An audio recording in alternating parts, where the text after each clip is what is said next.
Pour avoir de la chaleur, pendant très longtemps, il n'y avait qu'un moyen, se mettre au soleil.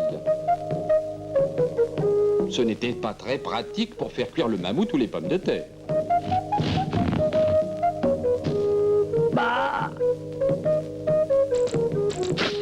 Deuxième méthode, faire du feu.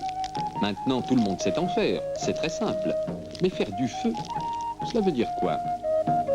Le carbone s'associe à l'oxygène de l'air, cela fait de la chaleur et ce qu'on appelle du gaz carbonique qui repart dans l'atmosphère.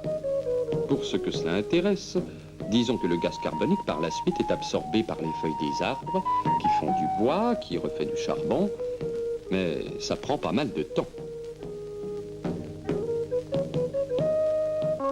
Troisième méthode, l'uranium et l'énergie nucléaire.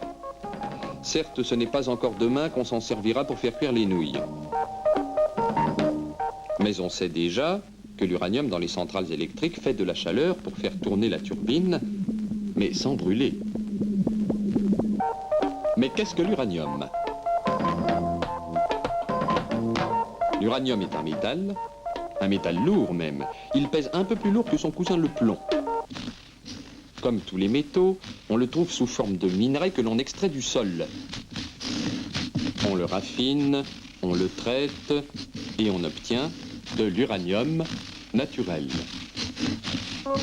Pris tel quel, il n'a pas de caractéristiques spéciales. Il ne dégage pas de chaleur, pas plus de chaleur que le plomb. Et vous vous doutez bien que ce n'est pas en le brûlant comme un charbon quelconque que l'uranium va dégager de la chaleur et de l'énergie. On ne brûle pas l'uranium. Bon, mais alors, comment ça marche? Pour comprendre, on va mettre des lunettes spéciales pour voir les plus petits morceaux possibles d'uranium. Appelons-les atomes pour simplifier les choses. Et là, on s'aperçoit que dans l'uranium naturel, il y a en réalité deux sortes d'uranium principalement. L'un, on l'appelle l'uranium 238, et l'autre, l'uranium 235.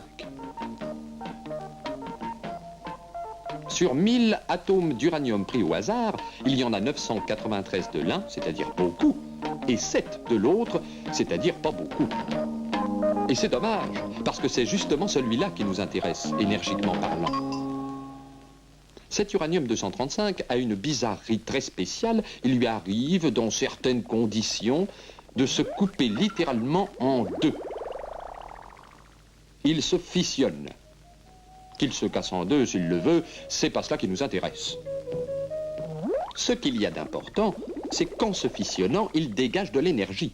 Et cela, ça nous intéresse énormément. C'est de l'énergie nucléaire.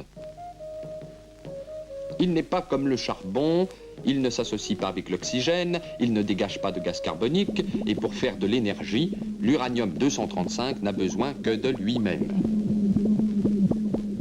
Mais qui le décide donc à se couper en deux si bizarrement? Et pourquoi cela fait-il de l'énergie?